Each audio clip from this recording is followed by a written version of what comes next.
একরাম সবাই প্রস্তাব দিতেছেন যে অন্তর্বর্তীকালীন যে সরকার হবে এই সরকারের প্রধান উপদেষ্টা ডক্টর ইউনূস সাহেবের নাম ছাত্র আন্দোলনের ভাইয়েরা ঘোষণা করেছেন।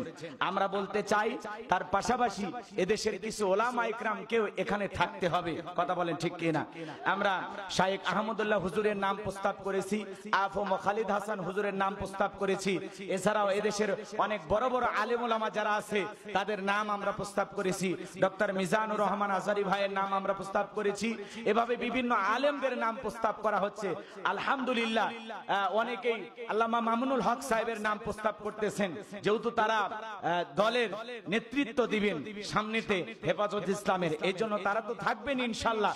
অনেকে চরমনায় হুজুরের নাম প্রস্তাব করতেছেন, কিন্তু আমরা এতটুকু বলতে চাই অন্তত আলেমদের পক্ষ থেকে দুই একজন প্রতিনিধিত্ব করবে এমন ব্যক্তির নাম জোরালো ভাবে মিডিয়ার মাধ্যমে আমাদের সবাইকে প্রচার করতে হবে যে আমরা চাই অন্তর্বর্তীকালীন যে সরকার ব্যবস্থা হবে তার মধ্যে অবশ্যই দুই একজন আলেম থাকতেই হবে, থাকতেই হবে।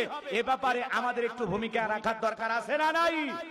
সবাই ঘর থেকে স্লোগান তুলুন, প্রতিবাদের আওয়াজ দেন যে অবশ্যই আমরা চাই এই সরকার ব্যবস্থার মধ্যে যেন অবশ্যই ওলামা ইকরামদেরকে অ্যাড করা হয়। ওলামা